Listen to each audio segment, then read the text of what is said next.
when it comes crashing down and it hurts inside, you got to take a stand. It doesn't help to hide. And right now, I feel like it's time for Sony to take a stand. It's time for them to hold a memorial service, a funeral, if you will, because Concord is officially dead. Now, I had my doubts about the success of this game when it was first unveiled, and it seems like my doubts were rooted in realism because Concord is a monumental flop. There's going to be millions and millions of dollars lost. A lot of people are probably going to have to find other jobs because of the failure of this game. And I don't really think it's just one individual thing. I think it's a multifaceted thing. So in today's video, I kind of want to go over from my perspective why this game completely flopped, because it has, and it's not going to be saved. There's no miracle that's coming along to save it. And kind of just how some people, the usual suspects, may have hyped this game up a bit too much, and what we could do in the future to sort of avoid these sorts of situations. So if you're new to the channel, make sure you hit that subscribe button. But where is my proof that Concord flopped? Well, it's right here, pal. The all-time peak on August 23rd, 2024, a couple of days after the game has released, is 697 players on Steam. Now, the all-time peak of May 25th, 2023 for The Lord of the Rings Gollum, arguably not only one of the worst games of 2023, but one of the worst games of all time. A game that had no real redeeming quality. 758 people. So more people chose to buy and play this game, The Lord of the Rings Gollum, one of the worst games of all time, instead of Concord. Now, how did we come to this situation? I feel like Concord was doomed from the start. Think about when they unveiled this game. We didn't know anything about it. And they started off with a trailer that looks like a bootleg, sort of Marvel Avengers thing. It looked like it was going to be a story-driven game. Some of these characters definitely looked like they were left on the cutting room floor of the Avengers. But, that's fine. If the gameplay is fun, if there's some sort of interesting hook with the game, people will potentially be interested in it. We got this long story trailer trying to flesh out these characters, give them a little bit of personality, and then they showed the gameplay in a much shorter trailer, which was pretty much, hey, look, it's a 5-on-5 hero shooter, a genre that is well past its prime. Now, there used to be a large market for games like this, 8 years ago, 9 years ago or so, when there wasn't an overinflation of all of these games doing something very similar. Now, that's not to say we're not saying new entries into games like this, because,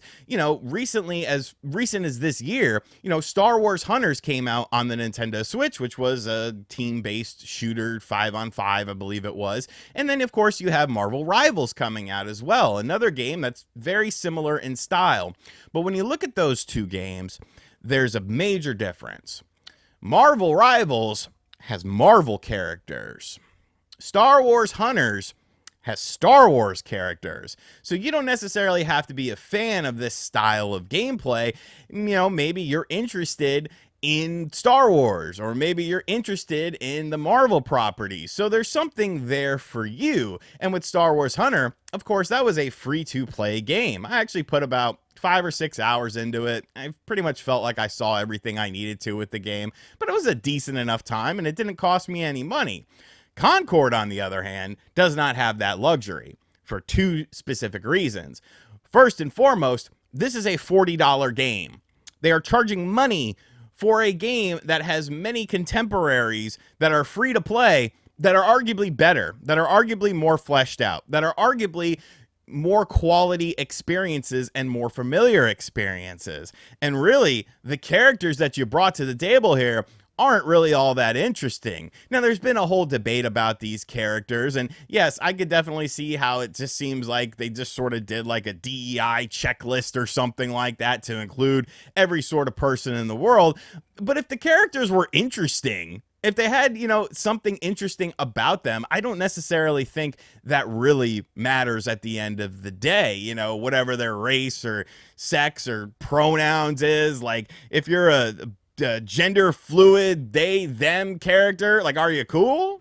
Do you do something cool in the game? Do I have a reason to be attached to you as a character from your story perspective or your personality or something like that? And just trying to do these elongated stories for these characters is just ridiculous to me. Like it's ridiculous. If you're not utilizing a property that already exists, you got to do something a little bit different. And charging $40 for a game that has many contemporaries that are free to play is just a death strike. Now, of course, there are people online. I've seen lots of fun things, people talking about it's a good game. People just don't want to try anything new. That was a tweet that I saw going around yesterday. They don't want to try anything new.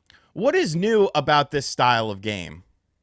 Like, seriously, please break it down for me. What is new about this style of game? Because I feel like this is copy paste and I've seen it a million times. Sure, there might be some new abilities and different things that you could do within it, but the core of the game itself is nothing new. You know, all because you are enjoying the game doesn't mean that the mass audiences are going to enjoy the game. Game development, somehow, some way, we've lost the sight that it is a very cutthroat industry. And most importantly, it is a consumer-driven industry. If a consumer is not supporting your product for whatever the case may be, then you probably shouldn't be trying to make said product. And when you put product out there and it completely flops or it doesn't do up to expectations, who do you really need to blame? The consumer or you? Because at the end of the day, you know, it's all about money.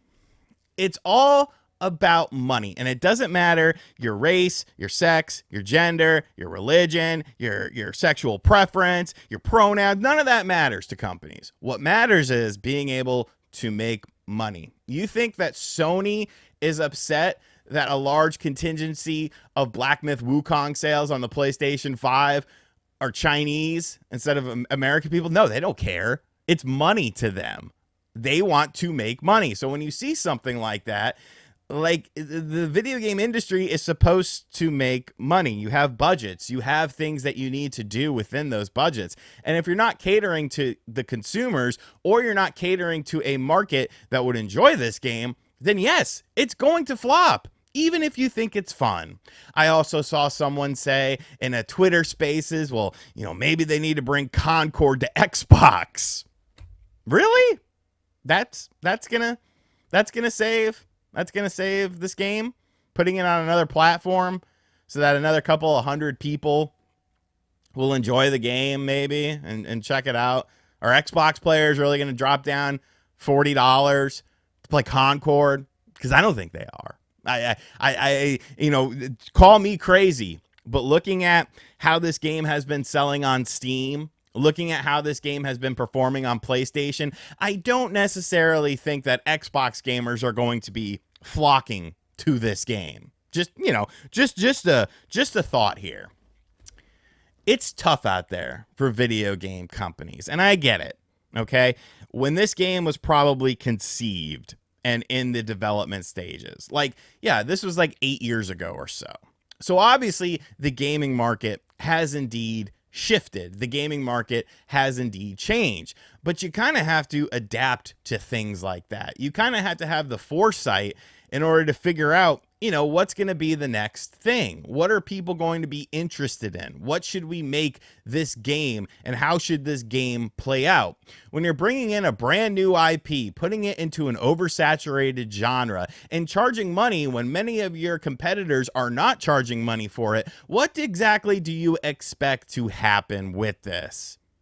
Did nobody sit there and say, hey, you know what, maybe this isn't a good idea. Maybe we shouldn't be doing something like this. Maybe this isn't the ticket for us. Because for every successful game of this style, there is a graveyard of failures. And it's going to continue that way until companies can get it through their mind that, hey, you're trying to break into a market that no longer exists. And now we have Concord in that graveyard, rotting away in its corpse. You could put freaking Aloy in that game. Nothing's going to save it. It's done. You tried, you failed. Move on to the next thing.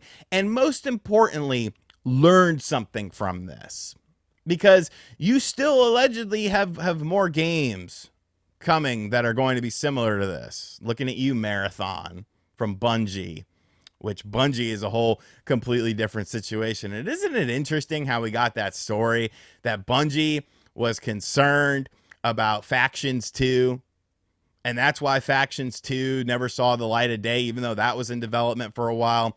So Factions 2, that's not going to be a success. But Concord, that's the meal ticket. This industry is crazy. Absolutely crazy. Oh, yeah. And one of the developers for Concord, if he said anything about the game on his Twitter, he would hide the tweet and tell you to pay, like, I think it was $7 or $8 to unhide your tweet, because that's a completely normal reaction to someone criticizing your game. Just ignore them. Go about your business. Who cares? You know how many people say crazy things to me on Twitter all the time? Don't check the replies unless it's something cool. If I share a pro wrestling post, I'm going to check those replies. If I share my opinion on something, I'm not checking those replies because I don't care. I don't care. It's my opinion on something. And if your opinion is different, that's fine. Let me know what you think about the success of Concord in the comment section down below. Are you surprised that this game has officially died already? A mere, 4 days into its existence? You know, Sony's got to be looking at Black Myth Wukong like, those sons of bitches. We should have done a single player game.